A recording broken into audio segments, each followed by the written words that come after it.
in this book says the godly and the ungodly.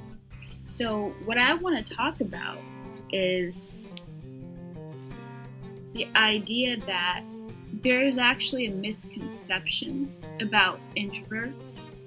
And a lot of us, not all of us, but a lot of us, especially Black women, I think, but a lot of us who are introverts,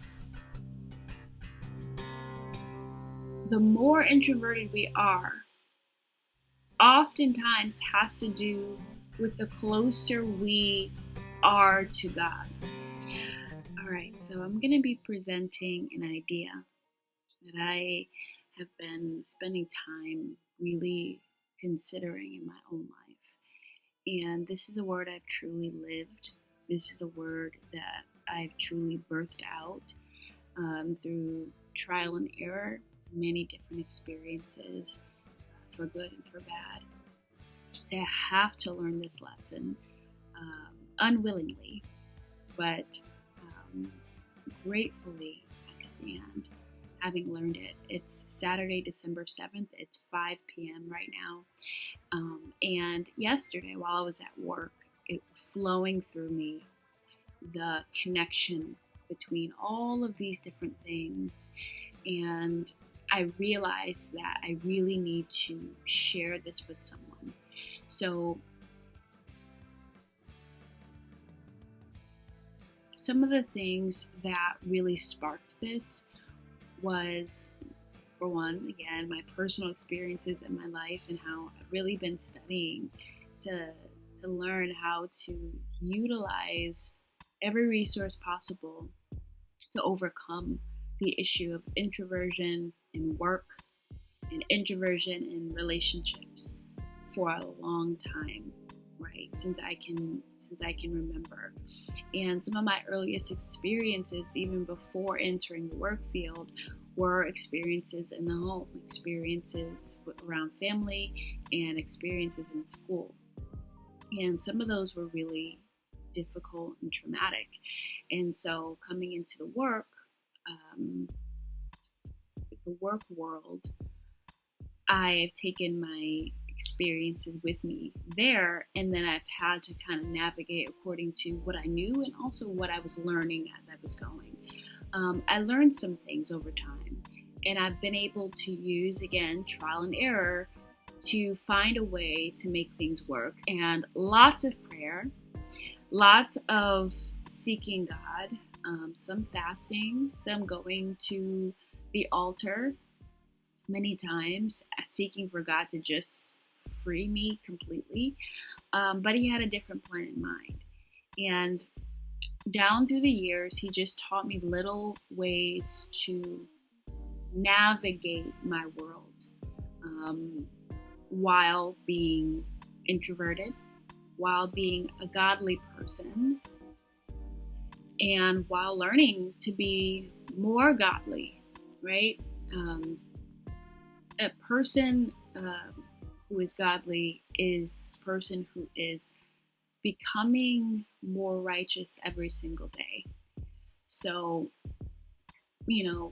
I've had to move through different seasons of my life, from less godly to more godly, less righteous to more righteous, and I've had to fight through each stage. I'm now at a stage where my desire for righteousness and my desire for godliness is at its height, as highest as it's ever been. And I do have some experience under my belt, but I'm being reminded at this time that some of the challenges that I'm facing will remain unless I make new commitments, reflect and revisit my righteousness goals, and trust in God to do more. I've only made it this far because I relied on God. And I was reminded recently through an experience at work that really triggered me into the frustration of what it means to be introverted in a workplace, and to have to navigate life and to navigate the day just navigating the day in that sort of, crucible where there's a lot of stress and pressure, I was led back to the Word of God after first doing some research online. So I always end up praying, and God is always a part of it. But actually, before I went deep into the Word of God on this, I just did a quick search online of what it means to be a Black female introvert.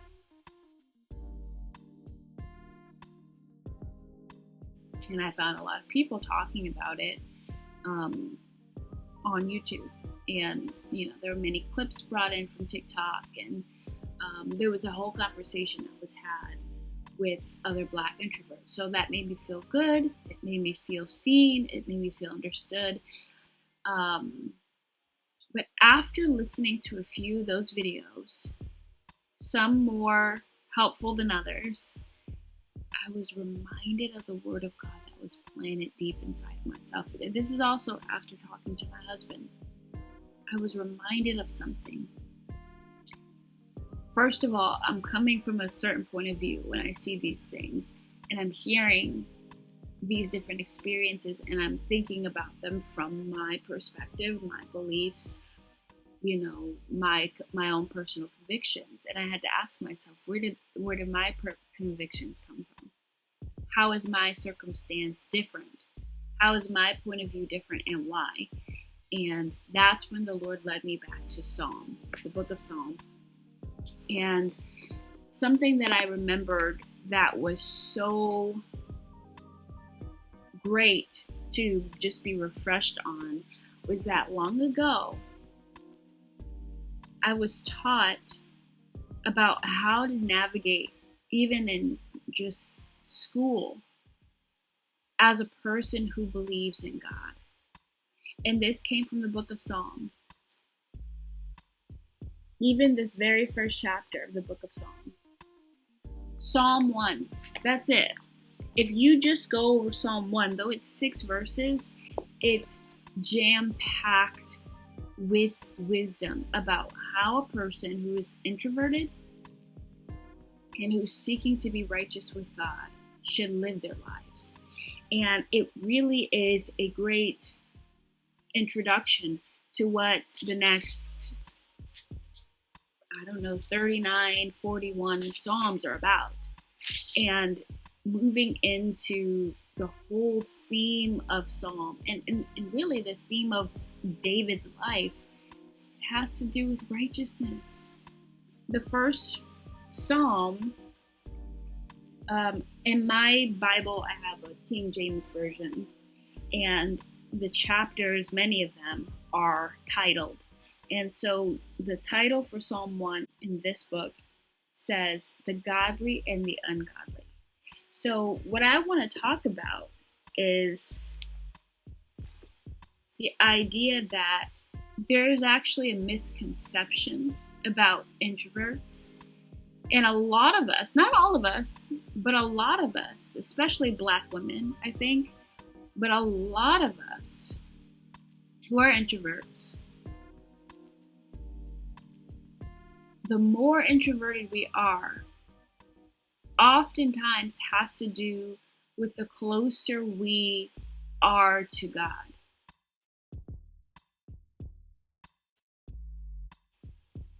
The closer we're seeking to be to God. The deeper we are reliant on Him for certain things. Now, that alone is something that is somewhat controversial. And I don't want to, I'm not implying that extroverts are not close to God. That's not what I'm implying. But I'm implying that introversion in itself is really more about consecration to God than it is about anything else. It's more about consecration, meaning you are set apart for a specific purpose. And a lot of times, 9 times out of 10, that purpose is not involving people. It's involving God, at least God first, and then people, right? This is why I say this, and this is why it's very important for me to be very clear that I'm not saying extroverts are not godly, but what I am saying is that even David. Now, according to Bible commentaries that I've read over the years, I've learned a thing or two about David's early life. He was the youngest of his father's children and likely birthed out of an illegitimate relationship between his father and his mother. His mother was likely different than the mother of all of his brothers. So in the culture of the day, it was probably shameful for David to be born from that woman. And that likely contributed to how his father and his brothers would treat him. We know in the book of Samuel, David's father didn't even consider him worthy to be seen by the man of God, Samuel, as one of his sons. We also learn later that his brothers despised him through how they spoke to him when he asked about Goliath. It's safe to say these things affected David's self-esteem and view of people.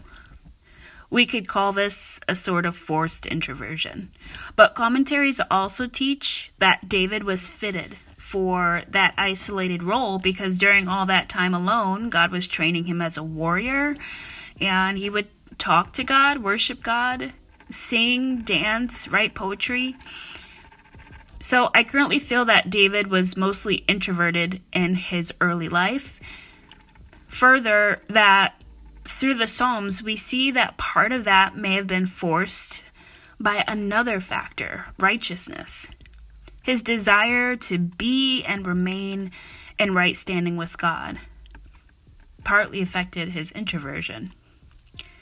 He would desire to meet God's standards and precepts and statutes far more than he would desire to connect with people. That's what we see in Psalm. A huge fact to keep in mind for introverted people.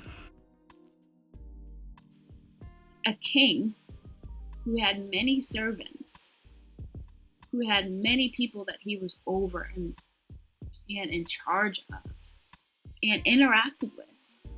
He even fought in battles, right? He was not living in a cave. He was among people a lot of the time. The reservedness that he had, the consecration that he had, when he speaks about it, it's very clear that it was directly tied to his desire to be righteous, his desire to be godly and to be among godly people versus ungodly. And when he dealt with people, he was dealing with them in order to fulfill his purpose. He was dealing with them in order to do what God was telling him to do. But he spent time in intimacy and in closeness with God before he could do any of that. Before he became king, right? We know that he was anointed at a young age, but didn't actually become a ruler until later on. God first had to bring him through a very, what we might call introverted stage. And I believe even as he grew, even as he became a ruler, he was still introverted, meaning he was still consecrated to God's purposes, so that interacting with people, this was his number one issue, interacting with people who were wicked, people who did not regard God, people who did not keep their tongues, who slandered, who, hated godliness or hated godly people, or who sought to use their tongues to boost themselves or strengthen themselves. Those were the things that became enemy to him and that he fought against the most. It wasn't about, I don't like these people's, I don't like people. It wasn't, I don't like people. It was, I don't like ungodly people. And so I think one big misconception about introverts, first of all, we need to break this down, is that we don't like people, we don't want to talk to people, we think we're better. Well, I've heard a lot of people say that their spirits don't mesh well with other people. Yeah, our spirits don't mesh well with ungodly people. People who gossip, people who talk about other people, people who use their tongue to boast and who put on a show and are trying to perform and are trying to, exalt themselves by using their mouths. You can't be around them as individuals, and you can't be around their people either, because everything is connected in together, right? If that's the type of behavior they're accepting, then everybody wrapped up in that circle, you can't be a part of. So, for introverts who are quiet and keep to themselves, really, we're consecrating ourselves away from ungodly people, ungodly individuals, and ungodly groups of people. So then that means this: when you come into a workplace or family or school or neighborhood where everybody is under that same spirit and everybody operates the same way, using their tongues and really within their minds, it starts within their minds and within their hearts, you become introverted real quick, right? So sometimes it happens by force. You know what I mean? And you're not choosing to do that. So the misconception is that we don't like people. No. We don't like ungodly people. We don't like being subject to ungodly cultures of people, because oftentimes that thing is in the whole culture. And one person can be ruling that entire culture in the family, in the workplace, in the neighborhood, whatever it may be. And that literally corrupts everybody involved.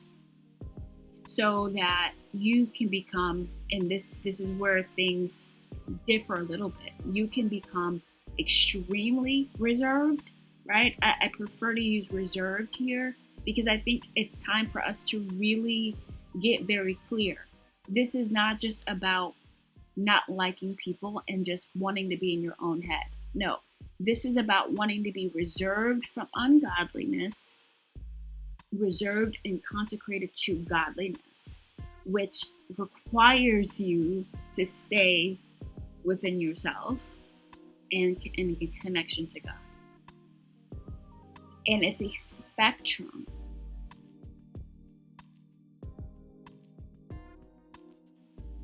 Because, and this is where it begins to be very interesting too.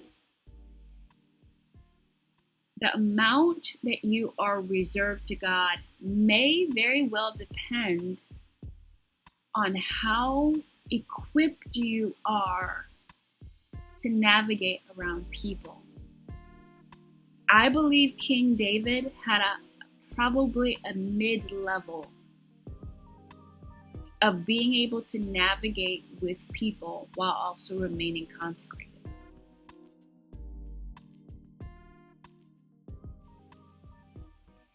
I have had there's some people who say I am extremely introverted. That's me. I can say I definitely I've been operating in that way for many years, right? It's kind of waxed and waned. I think some people can agree with that, depending on who's around, depending on what the circumstances are, right? There were places in high school that I felt more free to be myself. I felt more at peace. I felt that there were more people kind of like me. Middle school, I should say, more like middle school, where I was more social. And then high school, I became extremely introverted, especially toward the end. It was like, I don't want to be seen. I just want to disappear from this setting because I don't know how to exist in this setting. Now, this goes very deep, because David shows that it's not just about being introverted and consecrated to God. You also sin because you're a human being, and you have responsibilities. So again, when I talk about David kind of being mid-level, he had a responsibility to be a king and to serve people. So he was kind of mid-level. And the way he talked about people, he interestingly would say things like, God, I have so many enemies. Help me. And I would read stuff like that, even way back when, and think, I don't have that problem. You know, like I was like, I'm very like David. I like what he says. But then I hear him say something like, God, how many are those increased who hate me? And I'm like, no, I don't. People don't hate me. They want more from me, but they don't hate me. I wouldn't say they're bitter enemies or anything like that. So this is what's interesting, though. What makes the difference? What makes the difference is how engaged you are with groups of people. And when you are engaged with them, how much are you speaking about your God? That's what makes that difference.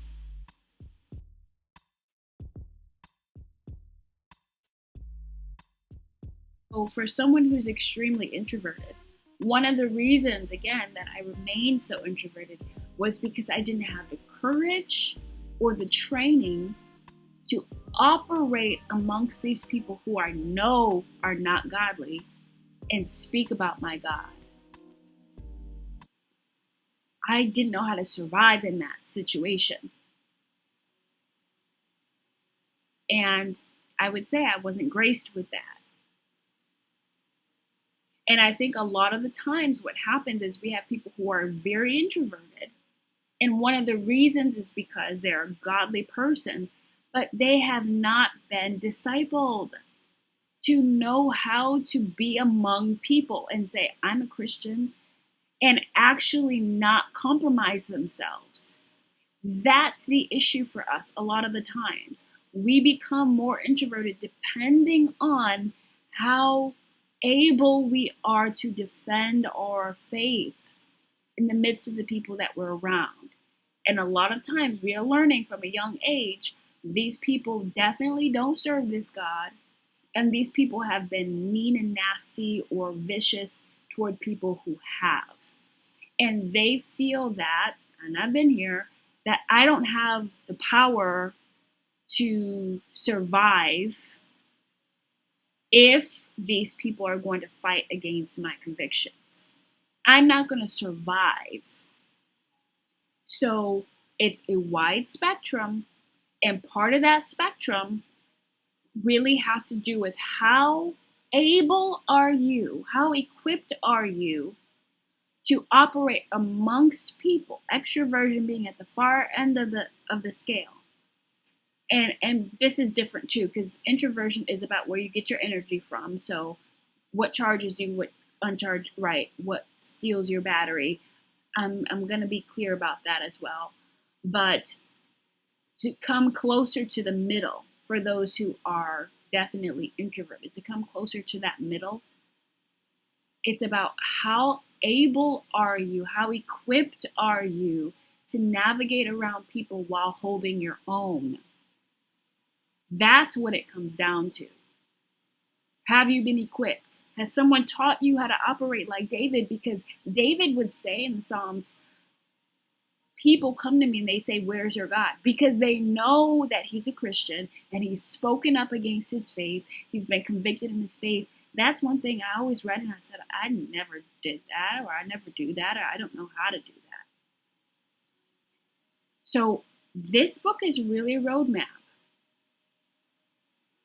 And for those who struggle with the term introversion, I would, especially if you're around people who don't know anything about introversion and really don't get it, you're around a lot of extroverts who think that what they are is normal, and they've not done their studying, they don't have any family members who are that way, or bold enough to come out and say that they are that way, or wise enough to know that that's how they function. you might want to use a different term. And that term can be reserved. I'm reserved. Don't jump to the most negative terms. I don't like when we go to terms like shy, I'm shy, or I'm anxious. Now, I've been shy in circumstances, I've been anxious in circumstances, but that's not the label that is on me. The label and the reason and the purpose of what this fight is that I'm consecrated to God. And I'm not always sin-free. So I'll say this, one of the reasons I've also pulled back from people is because I was in sin. And the moment you do sin, the moment you do something wrong, especially if you're kind of engaging with people a little bit, people will tear you up. And what is this? Part of it is you're actually convicting yourself. They don't need to convict it. Yeah, you needed them to say something, right? To get you, if it's an addiction or something like that, you need that outside person to say what you're doing is wrong. You need that sometimes. Sometimes you need to get caught and you need to be reprimanded, whether it's a stranger or your parent. You need something. But a lot of the time for us who are really introverted, right, and really fear God, I'll say that we just fear God because, again, it's not so much about introversion. We convict ourselves because we know better. So I want to have this conversation because it's not black and white and it's not a simple thing. It's very complex. It's a spectrum. It's not one or the other. And we are responsible in most cases, especially if you're a Black woman, you're already misunderstood. And a lot of times, the onus is on you to say what needs to be said, to clarify, to educate, and not even so much educate, but to be proactive, knowing what people are going to be thinking, knowing how people are going to be functioning, and to be able to say ahead of time, I am reserved, right? And know for yourself, how reserved are you? Why are you reserved? You have to know why. If you still think that you're just reserved because you're shy or because you're anxious, you haven't dug deep enough. My argument is that really a lot of us are reserved because we fear God and we do not want to be subject to wicked people who speak wickedly.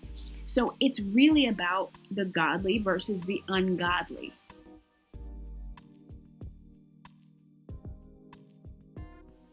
Sometimes, and I've been in this place too, again, in high school where I felt a little more free, right? And I just said the wrong thing, or I just said something stupid, or my social skills weren't great, right? That's another issue.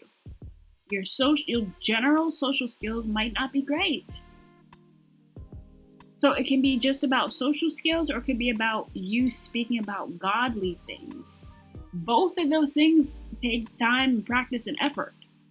So when you've gone out and you've tried to do that and you failed and you're doing this all by yourself, that thing can be painful and it can make you reserved. But you actually might have a greater capacity to be closer to that ambivert line than others. But you just haven't had enough help. And some people struggle the most because they're like, I know there's more in me. I could have said more, but I just didn't feel comfortable because I was thinking of the last time I did this and I made a mistake and I never had anyone help me. Think about it like this, because there are some people who are locked into the title introvert and they're not actually living up to their capacity and their potential because of a mistake they made in the past. And they are called to do more.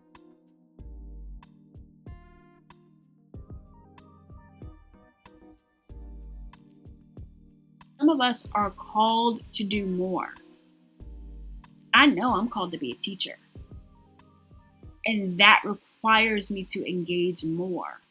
But what is needed for me is, first of all, cast away all the wreckage of the past, all the mistakes, all the sin, all the stuff that I did that I know I was wrong or I know I just didn't do properly. That's fine. But go ahead with the right mindset, which tells you it's not just introversion, it's godliness and it's consecration. And it's not just that I just hate talking to people, it's frustrating. No, I like boundaries. I'm highly sensitive. I need a certain amount of interaction. I need a certain type of guidance to make me feel a little bit more comfortable because yes, there is more in me. We need to be having that conversation. Because there are many of us who are not contributing and not progressing in life because of the fact that we have mislabeled and are perhaps mismanaging ourselves because of the past and because of fear. I can go back to the same space of time where I had a pastor, a great Bible teacher, teach me about the Psalms, and who also was like, I need you to get up here and preach. Like, come up here, sing a song. And I would. She would say, you need to be bold. You need to be more bold. And I had it in me to do more. It was a small church too, so I really did. A lot of times I didn't have a choice because it was such a small congregation that everybody had to do something. It didn't kill me to do that. But I needed her to say, I see more in you. You have more to offer and you can do it. So think back to those circumstances where, it really wasn't so bad when I did it then or there. If I can recreate that circumstance, right? This is where we get to thinking about, okay, yes, we're introverted, but this is what I need to feel comfortable to do what I'm really called to do. David was called to be a king. But if you listen to some of his early Psalms, again, 1 through 39, it would sound as if he was afraid of people or hated people because he was like, God, save me from these ungodly people. Wasn't so much that he was just deathly introverted. It was more that he needed certain circumstances, and really he needed guidance. He needed someone to help him to speak about God, and he did very well. As a king, he did end up having Nathan, the prophet, who began to be like an earpiece for him and a guide, right? He had Samuel. He had people who could help him to stand in the position he was to be in and to be as godly as he needed to be. He had supports. So I want to say this because some of us are called to places that are a little bit higher than perhaps you're at, or maybe a lot higher. But you just need certain tools that you just haven't had access to yet. It doesn't mean that your introversion is going to stop you from being who you are. No. But you have to understand what is your level of introversion, partly based on what is your call, because sometimes we know what our call is more than we know what we need to get there. Start with that. What do you know you need to do? What do you dream of doing? What do you desire to do? And then begin to ask God, what do I need to get there? As a consecrated vessel who cannot mesh with too much ungodliness. How are you going to protect me from A to B and make sure I'm protected? Because a lot of times we're not avoiding people, we're avoiding ungodliness when we get to that seat. I can't be engaged with these people in conversation because they gossip and it kills me and I don't want to be a part of it. That's a lot of the time what it is. You're going to need guidance from God. You're going to need the Word of God, the script that is the book of Psalms, to show you a little bit of how to navigate these situations. You're going to need someone to push you and say, I see more in you. This is how you get there.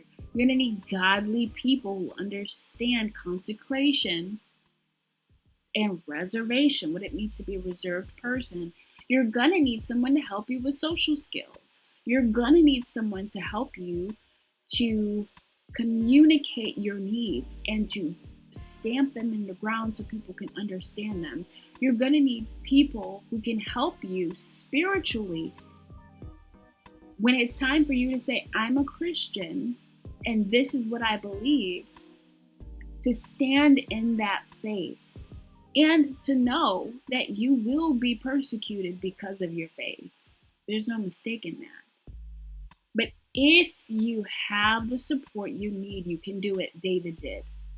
So where do you fall in that line? Now, if you're an extrovert and you're watching this because you have a family member who's an introvert and you want to help them or you want to support them or you want to just understand more about introversion, extroverts are godly too and can be godly too.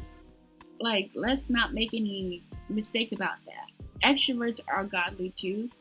And a lot of the time, the issue they have is they need people to get energy. And so they end up compromising and putting on a mask. Hi, hey, la, la, la, la, because they actually do need that energy. They actually do derive energy from people, so they need it. And it can be confusing when God's saying stay away from ungodly people, but they're like, but I need people. And oh, this isn't so ungodly. And oh, but this, and I'm a child of God, so I can help them. That is a whole nother challenge for them. As an extroverted person, I know because my husband is extroverted. He really does derive energy from people. And that's a need. It's not just a choice. It's a need. He's born that way. And he's very godly. And I don't mean that in the way that we might assume. No, I mean he's very godly, meaning he really does love God and he really does fear God. But he too needs guidance as to how to align most perfectly, more perfectly, more, in a more increased way to how God is requiring us to operate. And I think the book of Psalm is a great example for both groups. Because honestly, I think David is somewhere in the middle. It's just about godly versus ungodly.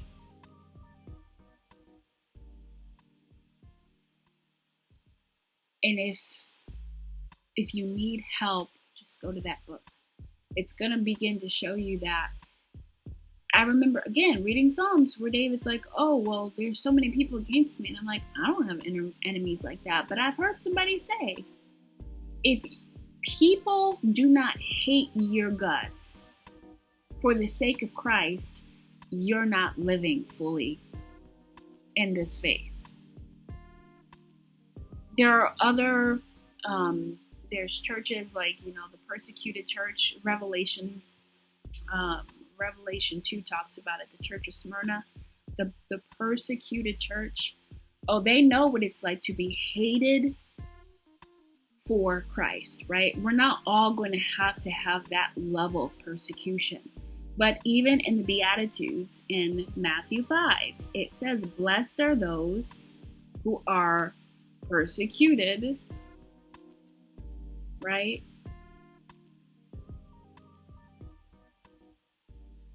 They are blessed because they are bearing the burdens and in the passion of Christ. They're bearing that same life that Christ lived, where he was beat to the point where he could not be recognized for what he spoke of, what he presented, what he represented. So the book of Psalms will let you know, okay, if you're reading something in Psalms and you're like, I never had that happen to me, that's crazy. Well, that might be an indication that you're not fully in for Christ yet. You haven't really given up anything yet, and you haven't really let the people around you know that you stand for Christ.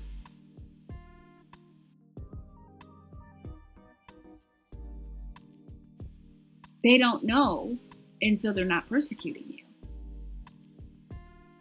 That's a lesson that I learned, and I've been reflecting on that lesson for years now. Like, I never had that happen. I don't have that many people hate me, and I don't know what I would do in that circumstance. Well,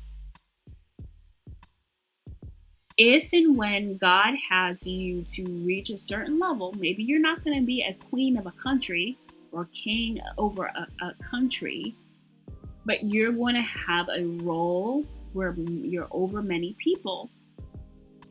Many of them are going to be ungodly, and they're going to hate you because of your godliness. It's not just because of your reservedness or your consecration. It's because of the God that you serve. So I wanted to have this conversation because we need to be thinking about this.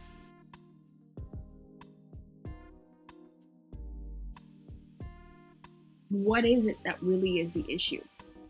For me, it got to the point where I was avoiding so much that I was developing a personality disorder.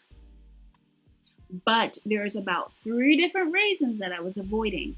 1, I'm godly and I can't be around ungodliness. I can't be around wickedness. The second reason was because I was actually in sin and I was going out and I was hurting people. And I was being told about myself for hurting people, okay? Then I was just avoiding people because I was afraid that I was going to be confronted, okay? Like, let's be clear. Sometimes you're not so godly.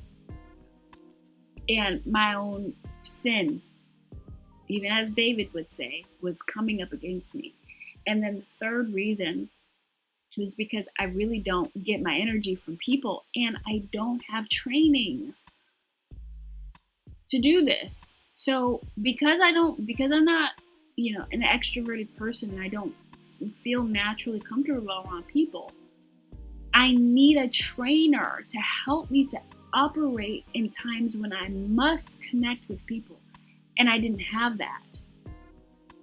So being introverted because of godliness, being introverted because of fear, and being introverted because I didn't have the tools necessary to operate around people. All those things kept me from people. All those things kept me bound. And that's what I want to teach people, is that you need help. I need help. We need help. We need somebody who can help us. So I just wanted to have the conversation. I just wanted to kind of get it out there and say, hey, this is kind of what's going on. All right.